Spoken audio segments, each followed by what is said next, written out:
Good afternoon. It is 2:30 on, well, about 2:30 on Friday afternoon.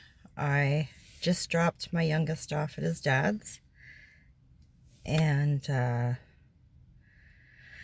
I'm sitting down at the beach now. Not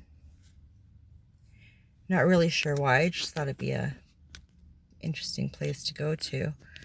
I'll show you my view here real quick. It's the back part of the beach, well, side part, I guess. It's pretty. Behind me is where my mom used to live. I don't know why I came here, but it's quiet, and I found a semi-shady spot to park. Excuse me. There's all kinds of poplar seeds floating around out here, and if there's one thing that drives my allergies absolutely bonker, it's poplar seeds.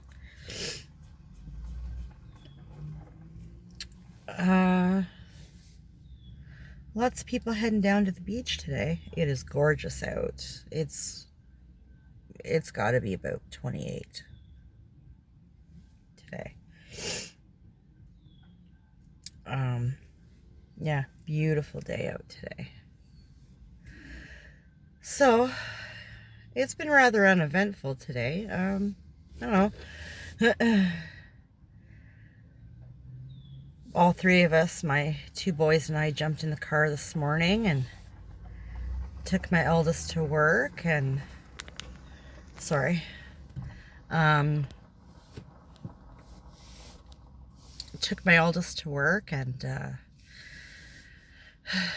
my youngest and I stopped at the bank on the way home, and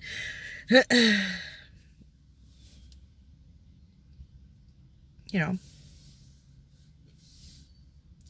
he watched his YouTubes when we got home, and I puttered around the house and folded like a month's worth of towels, which I'll have to put away when I get home, along with my month's worth of laundry that I did the other day. You know, clean the bathroom and just sort of puttered around the house until lunchtime, and then after lunch I drove him up to his dad's and sat over there for, I don't know, half an hour or so at least, and chatted with his stepmom. I love her to pieces. She is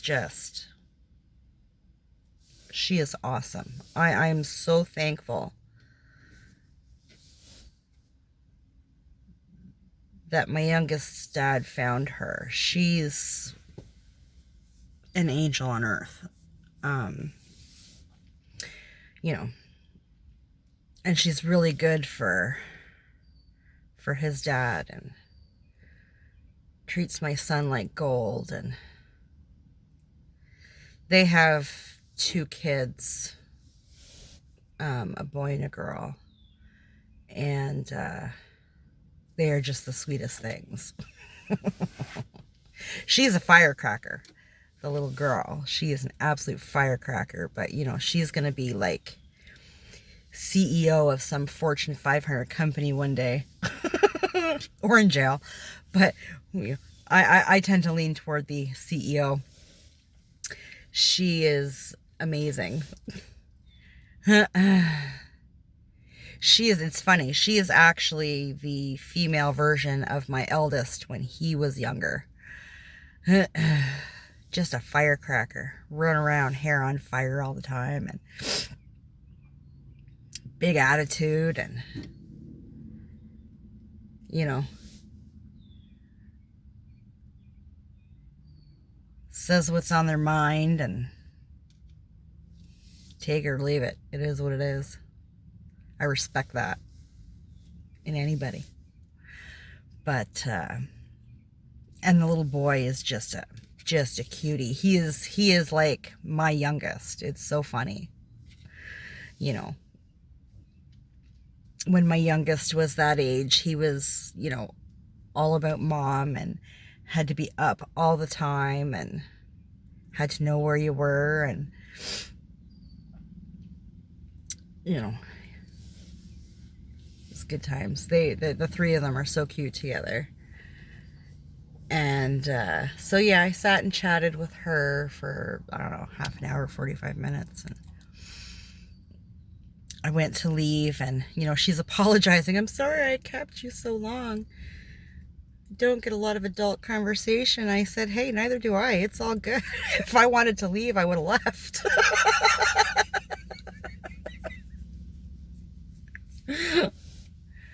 But it was a nice talk. You know, she is such a great lady. I really, really like her. And she's funny, and it's nice because, you know, there's no awkwardness there at all, you know. And we help each other out with stuff, and, you know, we're all still family, you know. It's great. I'm really proud of the relationship that us three adults all have, and that nothing is forced or fake, or, you know, we're all very respectful of each other, and we all love the kids, and, you know, they were so helpful to me, both, you know, my youngest dad and his wife were so helpful last fall when my mom passed. It was really rough. She actually called me the morning that my mom passed, and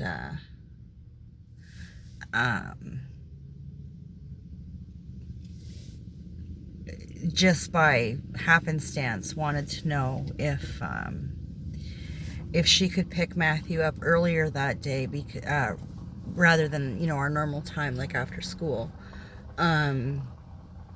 because they had plans to go somewhere or meet some people or something. And I kind of said, you know what, that's actually perfect. In fact, if you can come get him like this second, that would be great. And you know, I told her that my mom had passed. It was like really early that morning. It was like it was still dark out. I really don't remember what time that would have been. And I got back home really late. Like, I had to leave the kids when I got the call from my brother. It was like midnight or 1 o'clock or something like that when I got the call. And then, of course, you know, you have to hang back and, you know, deal with paramedics and police and whatever.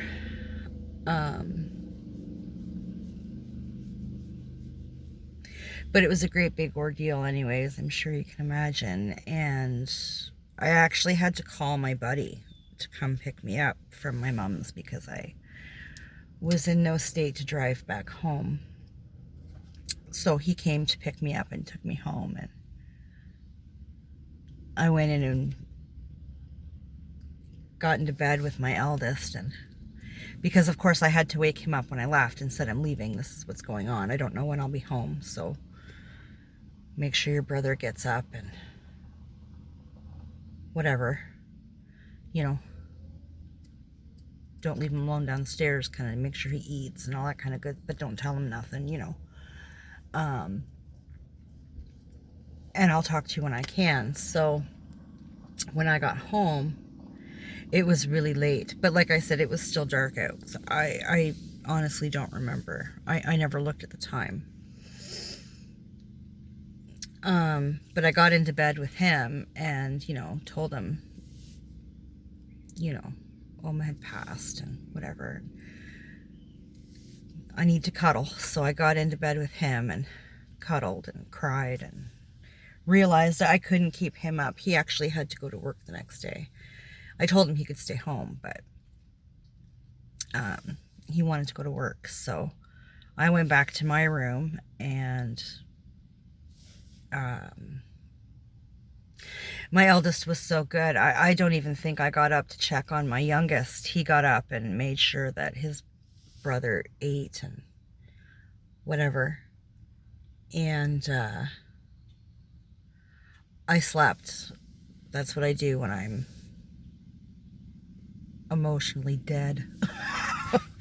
I just slept, and I think I don't even know what time I got up. I woke up at some point, and, you know, there was a crap ton of notifications on my phone and whatever, and I wasn't dealing with any of that. So I went downstairs to let our dog out and have a cigarette, and, you know, I checked on my youngest and didn't tell him anything, but while I was out with the dog, his stepmom either called or texted. I think she texted me and I called her back. And, you know, I explained the situation, and I said, like, if you can come, like, now, that would be awesome. Because quite frankly, I'm not in a place where I can properly parent. I just want to go to bed. And she said, absolutely, I'll be there in 10 minutes. And when she came, you know, she asked how long, you know, do you want us to keep him for a while? And I said, yes. You know, my brother and I were left as executors, so we had to deal with all the legal stuff and all the financial stuff and emptying out her apartment and what to do with all her stuff. And it was just a lot. So I'll bet you they had him for, well, that was in August. School started back up in September. So they kept him right up until like a couple of days, or maybe even the day before school started. And she had called me and said, you know, we can keep him longer if you need. And I said, no, you know, we got the bulk of it, like all the real crazy running around and whatever done. But there was still some stuff that we were, you know, it takes a while. So I said, no.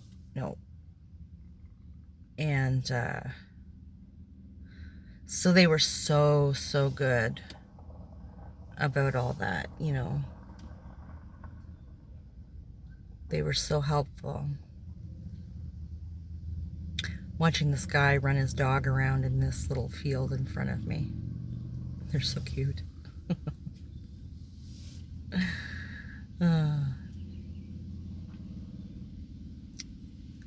So yeah, I'm lucky, you know, there's so many families out there that, you know, they break up or get divorced or whatever, and there's just all kinds of awkwardness and animosity and hurt, you know. And we had that for a little while. I think it probably took about 2, maybe 3 years for me and my youngest dad to be civil to each other. Like, truly civil, not faking it. We faked it a lot for a while.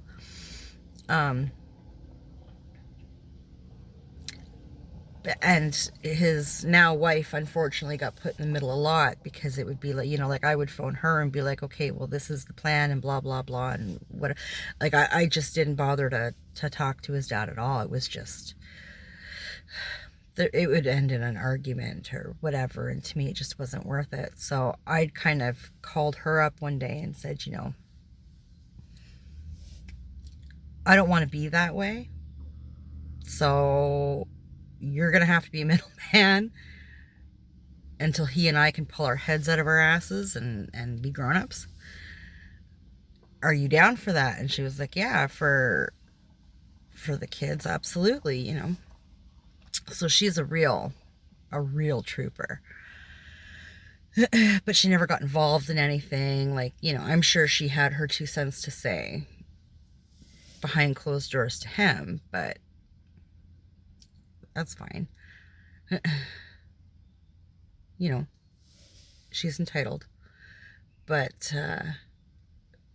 always been very, very good to my son and to my eldest too, right? Like, I mean,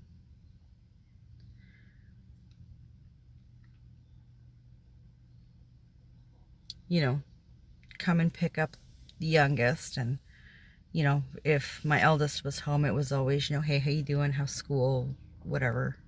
Now it's, hey, how you doing? How's work? So,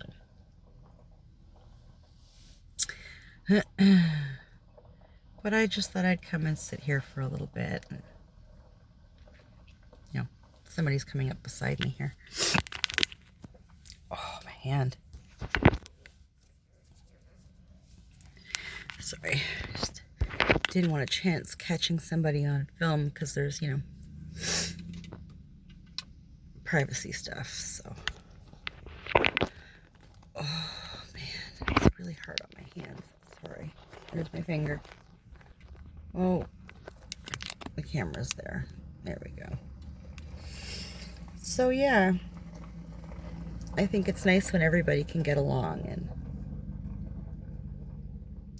and it's honest and not forced, or, you know.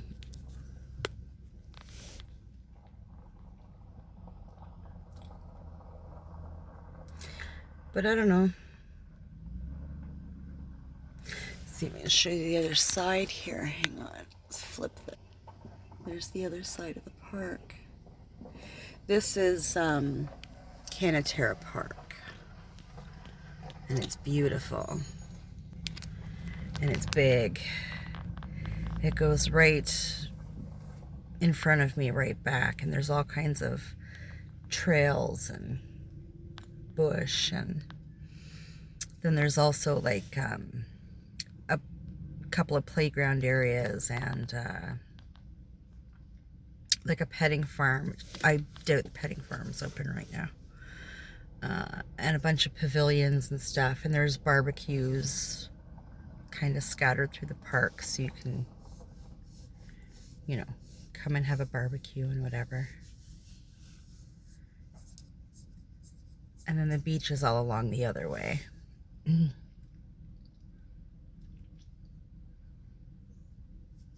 not a big fan of going into the river down here. It's very rocky. Like the beach, like on land, is sandy and it's nice and whatever. But when you go in the water, it's very rocky. Like mainly little rocks and stuff, nothing huge, but you definitely need to wear water shoes going into the river down this way. But it's pretty, and it's usually pretty quiet. I think further up, like in the main beach, I think it's a little sandier. But I haven't been over that way in quite some time. Actually, the last time we were down at that part of the beach, my youngest was maybe 2. So my eldest was like 10. And it was so funny. I remember we got up early in the morning in the summer, like around 7, and did a nice big breakfast, and I packed a little cooler with, you know, juice boxes and all kinds of fruit and some sandwiches and a couple bags of chips and whatever. And, you know, loaded up all the sunscreen and towels and whatever, and shoved everything into the stroller, and because I didn't have a car back then. And we walked from my house up to this beach, and it's probably a good hour's walk. And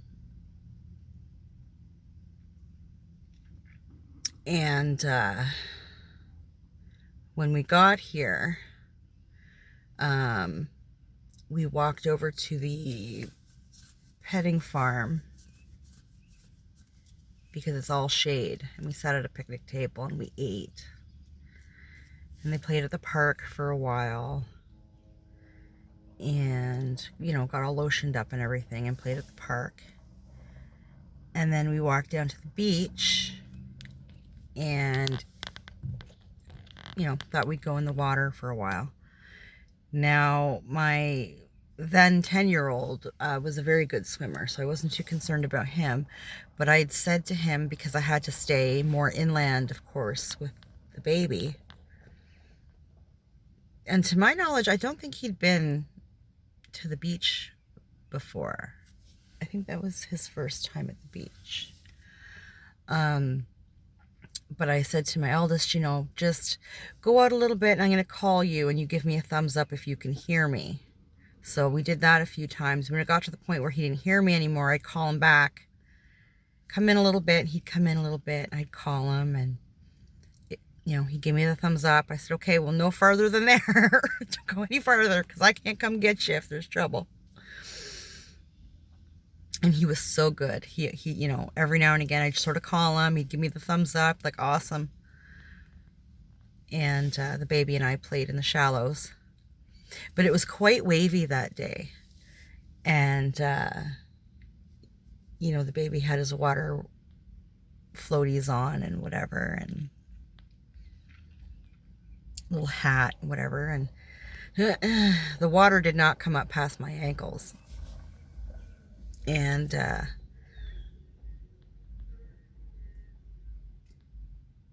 the waves at one point actually knocked me over. I was facing in toward the beach so I could watch the baby. And I was just sort of playing with, you know, he's splashing and whatever babies do. And I didn't see the wave coming, and it hit me in the back and pushed me right over. And when I got up, of course, you know, like, the baby was not where I left him. I'm looking around and, you know, and I looked up and the wave had actually pushed him up onto the beach. He's kind of laying there looking around with this look on his face. And I said, Monkey, are you okay? And I went over. You try not to make a big deal because, I mean, he wasn't crying or anything. He was just, he looked really confused. And, you know, I offered him my hands. So he took my fingers and he kind of pulled himself up to a seated position. And I said, you okay, Monkey? And he looked at me with those big hazel eyes of his. And the little lip came out for a second. I thought, oh, here we go. And all of a sudden, he burst into laughing. He loved it. So we stayed playing at the beach for hours that day. Hours. Like, it was such a good day. And I'll tell you, when we packed everything up to leave, I went to put my youngest, you know, in the stroller to go home. He's like, down, Mama, down, Mama. All right. So he and my eldest both walked. And that little baby, dear Lord, he walked probably about halfway home. We didn't quite make it to the Timmies, so it wasn't quite halfway, not quite the halfway mark. And he started to really lag behind, and we stopped, and I walked, you know, I walked over to him, and I said, you okay, Monkey? And he looked at me, and his eyes were as black as my t-shirt, all down here. Put his arms up. He's, up, Mama, up. So picked him up and put him in the stroller. And I think I took about 5 steps and that kid was passed out. Bless his heart. Oh my God. So my son and I, you know, we walked down to the Timmies and bought him a donut and a cold drink and got a Timbit and an apple juice or something for the baby, and of course he was passed out.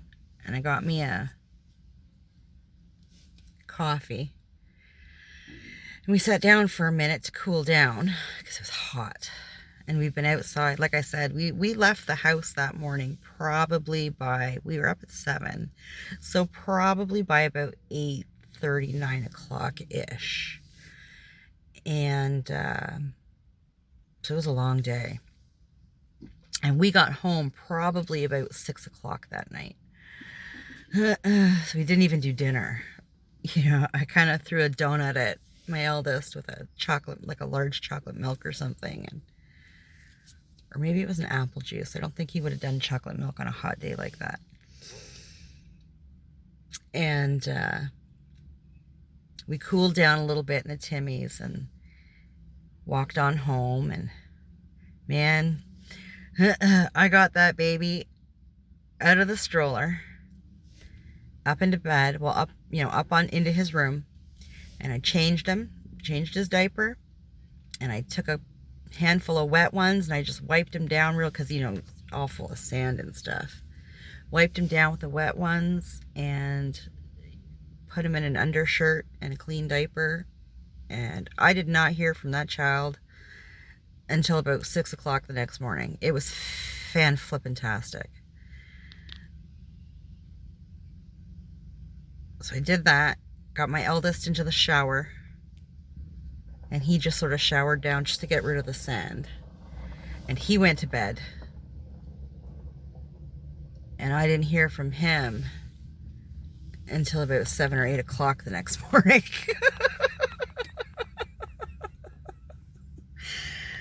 It was such a good day. I think that was probably one of the best days that we've had, the three of us as a family. It was amazing.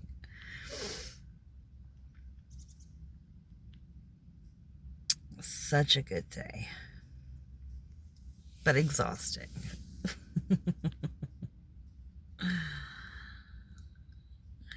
Yeah.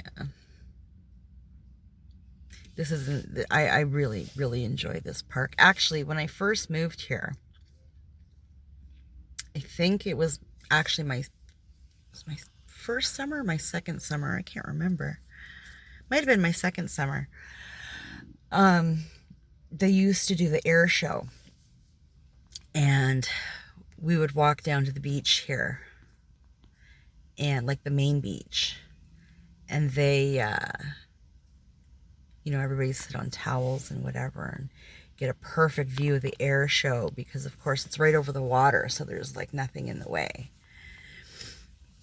That was a good time. That was, I think when we went and did that, it was just me, my eldest, and I think my mom might have come. I honestly don't remember. I don't remember if my mom came or not. She was living out in cottage country here back then. But she totally would have driven down for the air show. She loved that stuff. But I think we might have had another one, like one other one since then, and then that's been it. I don't recall ever hearing about an air show again. And I remember when we did that, it was very last minute, because I'd heard it on the radio the last day of school.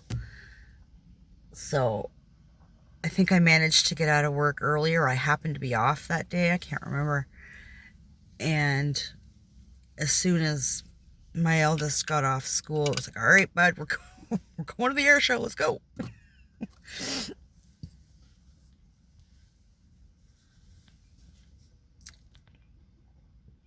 Probably did fries and stuff at the chip truck after. You know, stuff like that's always a good time. Anything outside is a good time.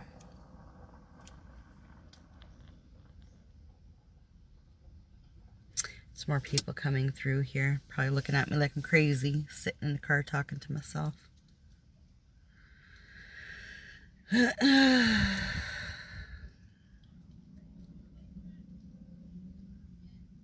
Yeah, move the camera.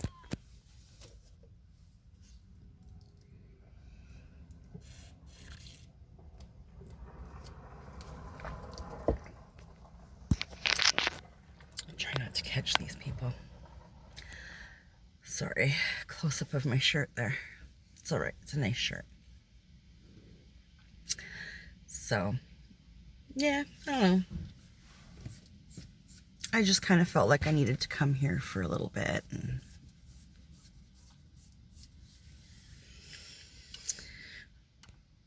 yeah.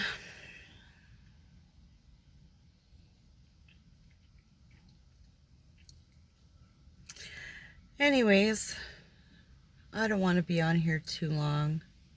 I'm not quite sure what time it is. I gotta pick my eldest up around. I gotta leave to go get him around 5:15, so I got some stuff that I should finish up around the house before I do that, so I'm gonna go.